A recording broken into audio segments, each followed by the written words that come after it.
Maybe You Should Talk to Someone by Lori Gottlieb. Have you ever felt completely stuck?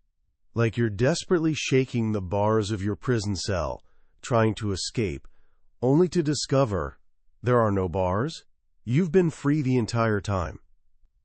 It's a startling image, and it's one of the hidden gems tucked inside a book that has quietly transformed millions of lives.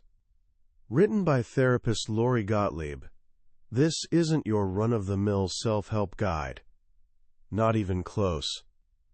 This is the story of a therapist whose world implodes, forcing her to seek therapy herself. It's shockingly honest, laugh-out-loud funny, and deeply wise. We get an all-access pass behind the curtain of the human heart, watching not just her own therapy unfold, but sitting in on sessions with her patients too. There's a Hollywood producer who labels everyone an idiot, a young newlywed facing terminal cancer, a 69-year-old woman planning to end her life on her 70th birthday if things don't improve, and a 20-something caught in a cycle of hookups with the wrong guys, including someone she calls the dude from the waiting room.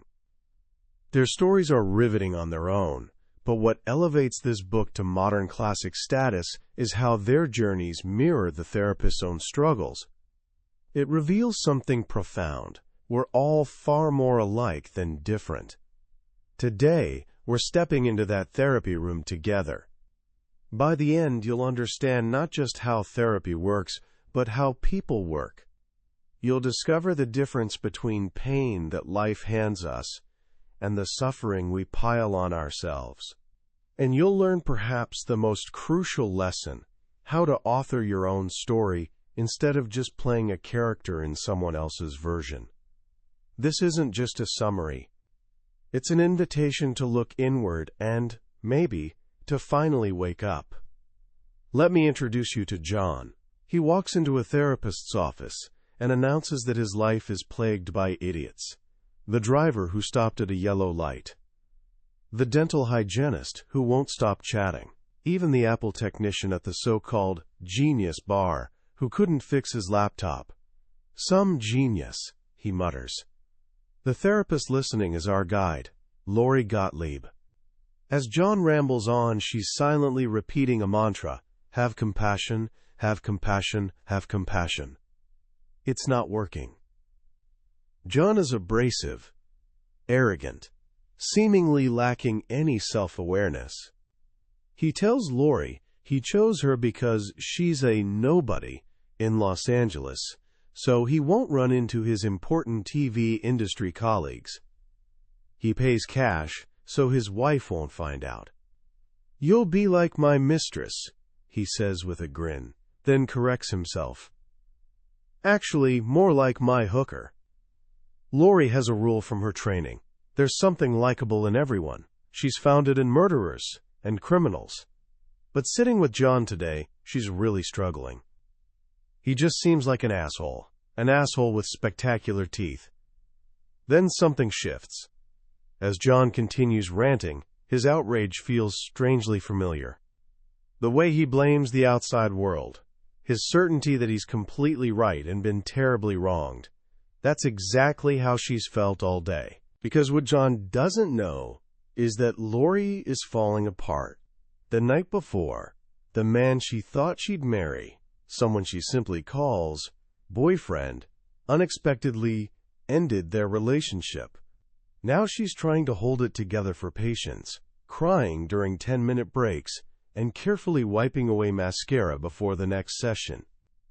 She looks at John complaining about the idiot who wronged him and thinks, I hear you, brother. This is where our story truly begins. Not with a therapist who has all the answers, but with one who's just as human, fragile, and lost as everyone else. It's about therapy, yes, but really it's about how we heal. And it starts with a moment that feels like the world ending. Let's rewind to that night. Lori is in bed with boyfriend, a genuinely kind man. The type who brings home your favorite meatballs from Costco without being asked, rubs your back during Netflix binges, leaves love notes on your desk. They're planning their future. Minutes ago they were deciding which movie to see that weekend. Then he goes eerily silent, not comfortable silence. The kind of silence that only someone in love can detect on a special frequency. "Hey, is something up?" Lori asks casually. And then he says it, out of nowhere. "I've decided I can't live with a kid under my roof for the next 10 years. Lori has an 8-year-old son. She bursts out laughing. It has to be a joke. It's so absurd, so random. But he's dead serious. He explains that his own teenagers are leaving for college soon, and he doesn't want to wait another decade for an empty nest. He wants freedom. He wants to relax on weekend mornings and read the paper without her son occasionally saying, "Look at my Lego. Look what I made." "The thing is," boyfriend explains, "I don't want to have to look at the Legos. I just want to read the paper." Lori is stunned. Her mind races through grief stages at lightning speed. Denial, the laughter. Anger, "When were you planning to tell me?" And now, bargaining. Can they make it work? Can she handle more childcare? But he's firm. It's not about her, he insists. He wants to marry her, just not her with a kid. "You can't order me up a la carte," she thinks, "like a burger without the fries." In her practice, Lori has a blunt saying for patients stuck on impossible conditions. If the queen had balls, she'd be the king. It's her shorthand for how the perfect becomes the enemy of the good. If you spend life picking and choosing, waiting for some ideal that doesn't exist, you might deprive yourself of all joy.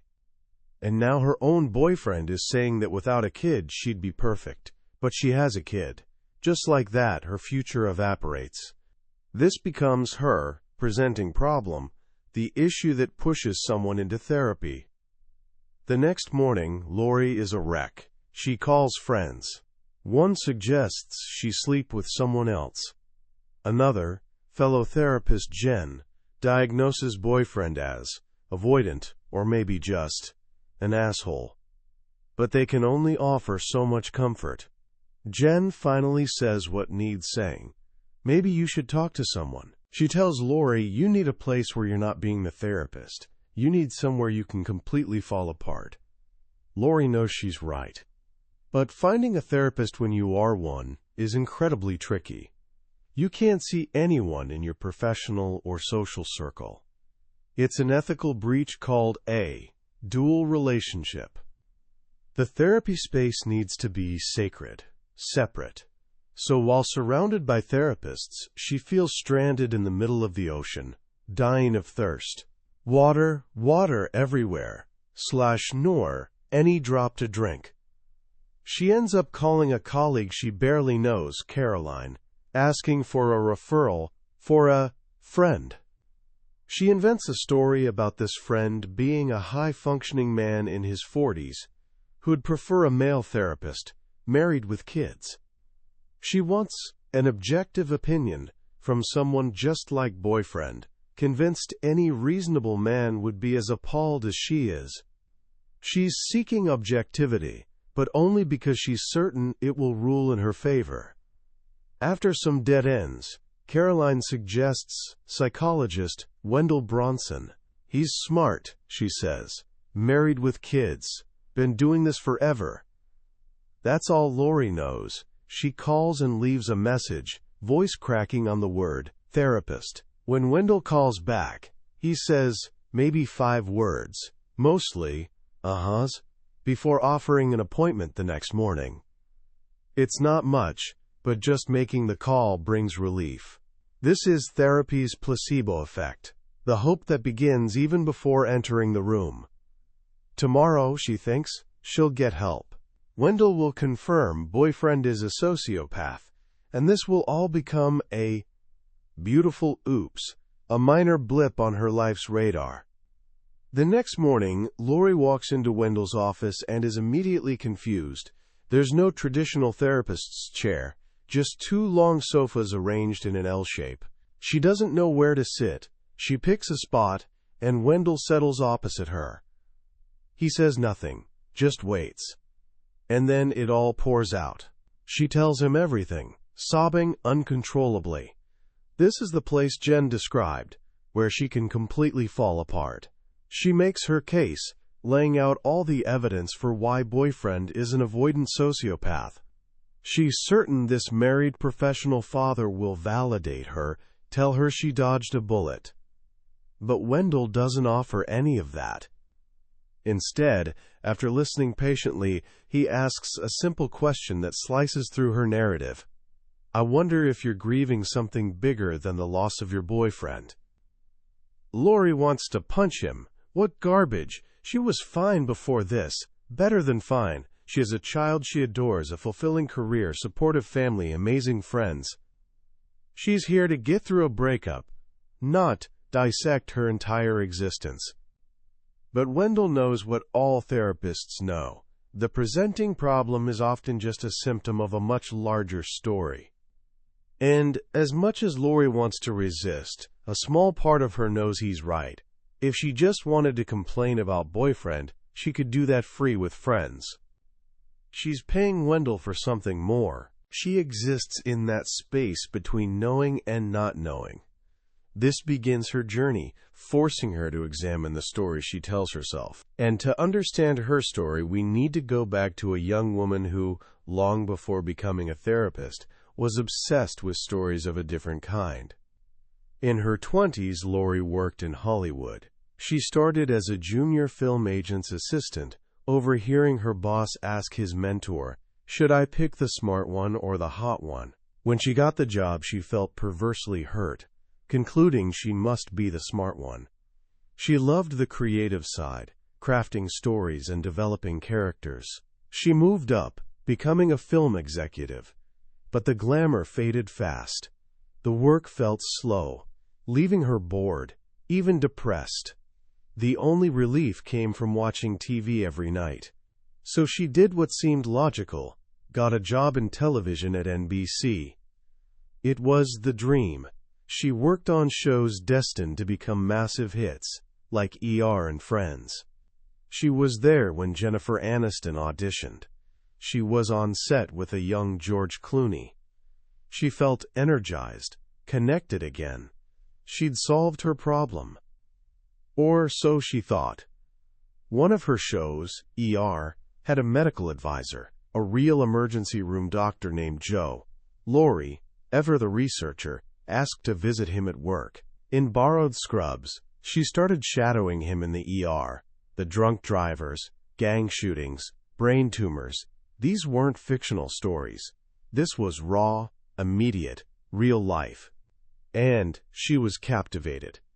She kept going back, week after week. "You seem more interested in what we're doing here than your day job," Joe observed one night.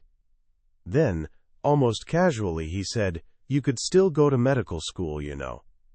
The idea was absurd. She was 28, a language major in college. But something had shifted. The real stories in the ER made the imaginary ones on television feel hollow.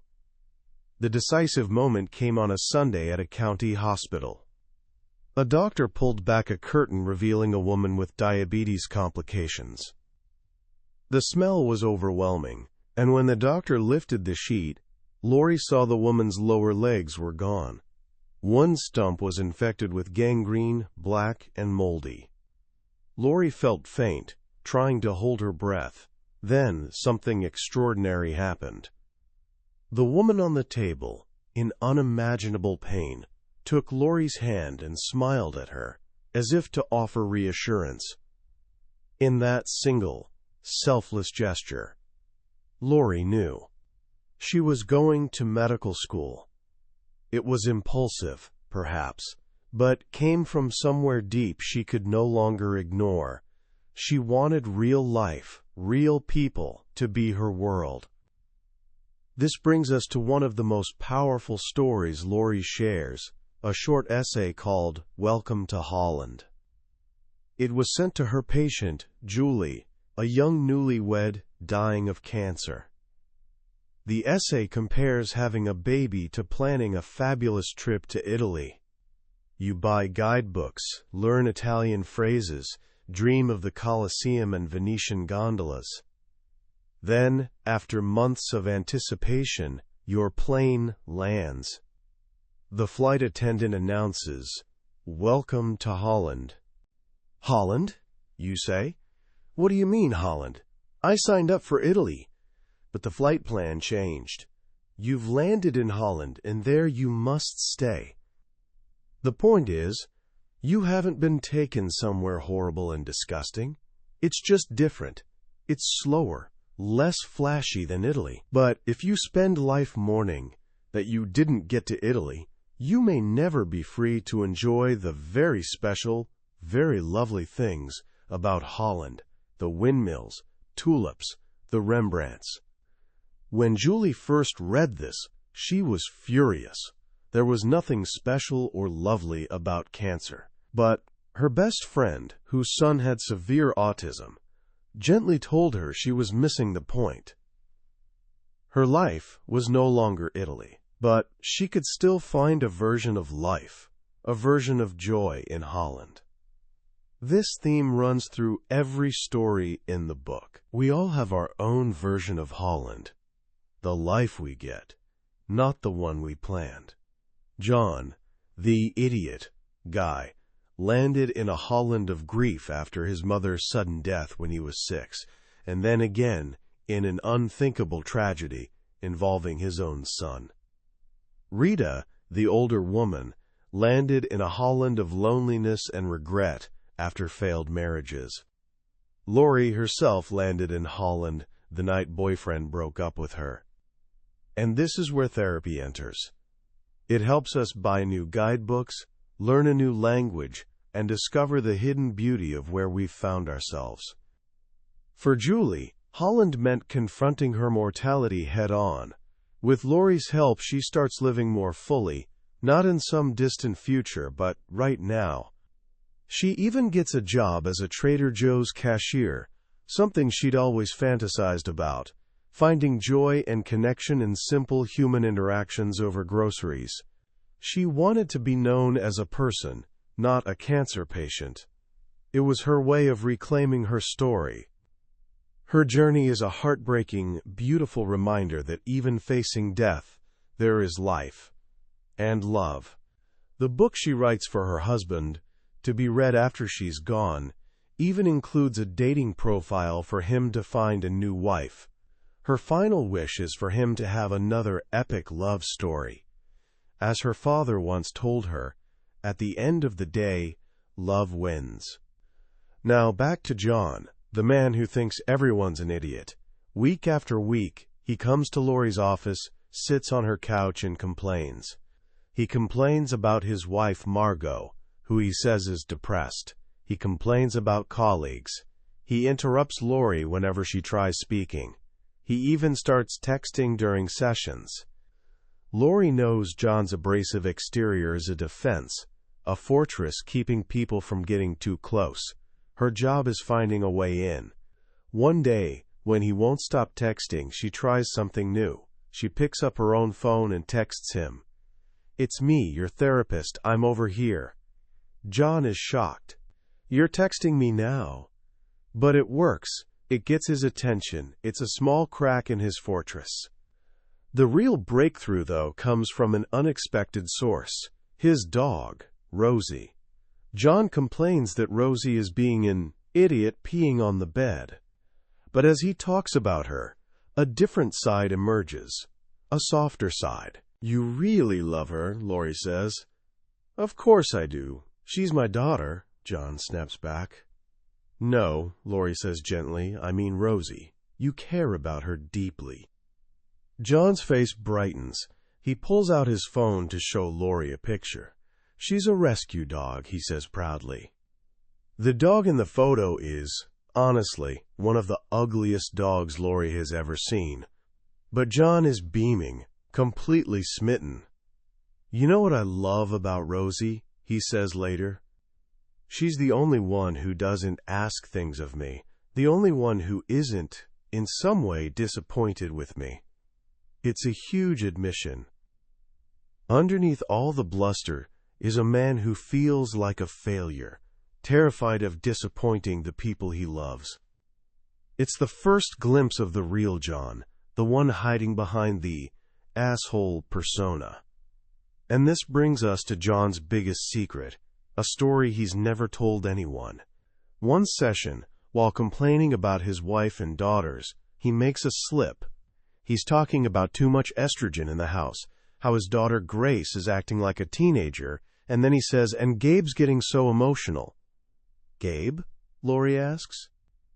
John gets flustered. "I meant Grace," he says. "Sometimes a cigar is just a cigar, Dr. Freud." But Lori gently presses. "Who's Gabe?" Long silence. Finally, John says it so quietly she can barely hear. "Gabe is my son." Then he gets up and walks out, ending the session. He doesn't return for a month. When he finally does, he lies down on the couch, faces the back, and tells her the story. Years ago, he and Margot were driving to Legoland with their 2 young children, 6-year-old Gabe and 5-year-old Gracie. They were having a wonderful time, singing silly songs in the car. John felt a rare sense of peace. He'd promised Margot he'd stay off his phone for the trip. Then his phone rang. It was an emergency, he assumed. Margot gave him a look. "Don't," she said. They started arguing. The kids in back went silent. As John reached for the phone, a drunk driver in an SUV veered into their lane. The last thing John heard was his son's voice, a piercing scream. "Daddy!" Gabe died at the scene. The not knowing torments him. Was he responsible? If he hadn't reached for the phone, could he have avoided the crash? Or was it Margot's fault for starting the argument? Or was it just a drunk driver? No one will ever know for sure. After Gabe's death, John and Margot were lost in separate worlds of grief. He couldn't talk about it. He buried himself in work, trying to be strong for his family. Margot wanted to talk, but he couldn't. He felt his pain was evidence of his love for Gabe, and if the pain eased, it meant he was forgetting him. "You're both so alone in your grief," Lori tells him. "And in your joy." She explains that maybe, all this time, Margot has been crying for both of them. And then John starts crying. Not just tears, but a guttural wail. The tears he's held in for years. He's not breaking down, Lori tells him. He's breaking open. This is John's turning point. His pain doesn't disappear, but he learns to live with it. He starts talking to Margot about Gabe. They start couples therapy. One night, they're rolling on the floor, laughing with their daughters, and he thinks, "I love my family." He realizes happiness isn't a destination. Maybe happiness is sometimes, he tells Lori. This journey of self-discovery mirrors Lori's own therapy with Wendell. She spends weeks talking about boyfriend, convinced he's the source of all her pain. But Wendell keeps gently pushing her to look deeper. He tells her, there's a difference between pain and suffering. You're going to feel pain. Everyone does at times, but you don't have to suffer so much. You're not choosing the pain, but you're choosing the suffering. He suggests her endless obsession with boyfriend is avoiding something else, something she's even more afraid to face. He brings up the cartoon of the prisoner shaking the bars of his cell, desperately trying to escape, but to his right and left it's open. There are no bars. All the prisoner has to do is walk around, Wendell says. That's most of us. We feel completely stuck, trapped in our emotional cells, but there's a way out, as long as we're willing to see it. This image becomes a revelation for Lori. She realizes she's her own jailer. Her obsession with boyfriend, her story of being the innocent victim. These are the bars she's been shaking. But what is she really imprisoned by? This leads to her first big confession to Wendell. It's not just about the breakup. She's supposed to be writing a book on happiness, but she can't. It's making her miserable. She feels like a fraud. She turned down a lucrative contract to write a parenting book, because she didn't think the world needed another one, a decision she's regretted for years. Now she's stuck with this happiness book, paralyzed. Boyfriend was a convenient distraction from this professional and existential crisis. When he was gone, she filled the void by obsessing over him. But there's another, deeper secret she's kept, not just from Wendell, but from herself. For a couple of years, she suffered from a mysterious illness, a painful rash, debilitating fatigue, strange infections, irregular heartbeat, tremors. She's been on a medical mystery tour, seeing specialist after specialist, but no one can figure it out. One neurologist even dismisses her symptoms as anxiety, a modern version of Freud's female hysteria, caused by a wandering uterus. She hid the extent of her illness from boyfriend because early in their relationship, he'd mentioned breaking up with a woman who had a minor health issue. "I don't want to have to take care of her if she gets really sick one day," he'd said. So Lori pretended she was fine. She avoided seeing the clues about her health, just as she avoided the clues that she and boyfriend weren't a good match. They were both hiding from the truth.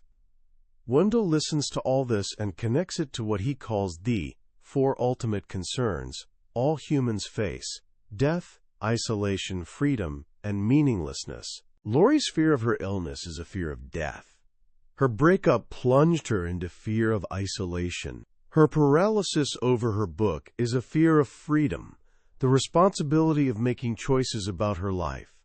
And all of it leads to the 4th concern, a crisis of meaning. Her fight, Wendell tells her, isn't with boyfriend or her book or even her illness. It's a fight with death. This is the book's core. All the stories, Lori's, John's, Julie's, Rita's, are about confronting these ultimate concerns. They're all searching for meaning in their lives. For Rita, the 69-year-old woman who gave herself a 1-year deadline to live, it means confronting a lifetime of regret. She believes she's unlovable, a bad mother who failed to protect her children from their alcoholic father. She keeps everyone at a distance, convinced that if they really knew her, they'd be disgusted. Then Myron enters her life, a kind widower who moves into her apartment building. They become friends, but Rita is terrified of anything more. When he finally confesses his feelings, she slaps him and runs away. She writes him a long, brutally honest letter, confessing all her past crimes, sure he'll reject her. But he doesn't. His response is full of compassion and understanding. He has his own baggage, he tells her. Everyone does. And just like that, Rita's life begins changing. She starts teaching art. She becomes a California grandma to neighbor kids. For her 70th birthday, instead of ending her life, she has a surprise party thrown by all the new people who've come to love her. She even gets an email from her estranged daughter. An opening, a glimmer of hope for repair. Her story powerfully testifies that it's never too late to change, to find connection, to create meaning. As her new business is called, It Ain't Over Till It's Over, Inc. And finally, there's Charlotte, the 25-year-old who reminds Lori of her younger self. She struggles with alcohol, anxiety, and a string of unavailable men. Her type, she says, is guys like the dude from the waiting room, a fellow patient who flirts with her while he has a girlfriend. This is what therapists call repetition compulsion. We're drawn to people who feel familiar, even if that familiarity is painful. Charlotte's father was emotionally unavailable, disappearing and reappearing in her life, so she's drawn to men who do the same. Her unconscious is trying to master an old wound, to finally get it right this time. But by choosing the same type of person, she only gets hurt again. Her journey is about breaking that pattern. It's about moving through the stages of change, from pre-contemplation or denial, to contemplation or ambivalence, to preparation, to action, and finally to maintenance. It's not a straight line. There are relapses and setbacks. But eventually, Charlotte starts changing her dance steps. She gets sober. She changes her therapy appointment time so she doesn't have to see the dude. She starts saying no to what hurts her and yes to what heals her. She realizes that being the cool girl who pretends not to care feels like garbage. All these stories, Lori's, John's, Julie's, Rita's, and Charlotte's, weave together, forming a beautiful tapestry of what it means to be human. They show us that therapy isn't about getting a quick fix. It's about growth. It's about learning to sit with discomfort. It's about taking responsibility for our own lives. As Lori's journey with Wendell comes to a close, she realizes he didn't save her. He helped her save herself. She's learned to walk around the bars of her prison cell. She's let go of the fantasy that everything would have been perfect if she'd married boyfriend or written the parenting book. She's started facing her illness with courage instead of avoidance. She's started writing again, but this time, something meaningful. This book. In their final session, they don't say goodbye. They call it a pause in the conversation, because relationships in life don't really end. Every person you've been close to lives on somewhere inside you. The book ends with Lori leaving Wendell's office for the last time. She walks out into the sunlight, no longer rushing. She notices the warmth on her skin, lifts her eyes to the world, and thinks, "Actually, I've got plenty of time." It's a beautiful, hopeful ending to a journey that began in darkness and confusion. It's a reminder that we all have the capacity to change, heal, and find meaning, no matter what Holland we've landed in. So what do we take away from this incredible journey? What's the secret Lori Gottlieb is trying to share with us? I think it comes down to a few very powerful, very simple truths. First, we're all unreliable narrators of our own lives. We tell ourselves stories to make sense of the world, but often those stories are designed to protect us from painful truths. We're the hero, the victim, the misunderstood one. John's story was that everyone else was an idiot. Rita's story was that it was too late for her. Lori's story was that boyfriend was a sociopath who ruined her life. But none of those stories were the whole truth. Therapy, at its core, is a process of editing our stories. It's about finding a more honest, more compassionate, and more empowering narrative. The second truth is that change and loss travel together. We can't have one without the other. This is why we so often stay stuck. We say we want to change, but we're terrified of what we'll have to let go. It might be a relationship, a job, or even a familiar, comfortable misery. The prisoner in the cartoon is afraid of the freedom outside his cell. It's unknown territory. So he stays, shaking the bars of a prison that doesn't even exist. The book asks us to consider, what are the open bars in our own lives that we're refusing to walk through? And finally, the most important truth is about connection. We grow in connection with others. We can't do it alone. We all need to be seen, to be heard, to feel that we matter. In one of the book's most moving moments, Lori asks Wendell a vulnerable question, "Do you like me?" And he replies, so simply, "I do like you." He says he likes her neshama, the Hebrew word for soul. That's the magic of a good therapeutic relationship. And really, any good relationship. It's the experience of having your soul seen and valued. It's what gives us courage to face our fears, to edit our stories, and to walk through those open bars into a life of meaning. If there's one action you can take from this book, it's this. Start getting curious about your own story. What are the narratives you tell yourself every day? Are they serving you? Are they true? And if you find you're stuck, that you keep stepping in the same puddle over and over, remember what Lori did. Maybe you should talk to someone. Because freedom isn't about the absence of bars. It's about the willingness to see that they were never there in the first place.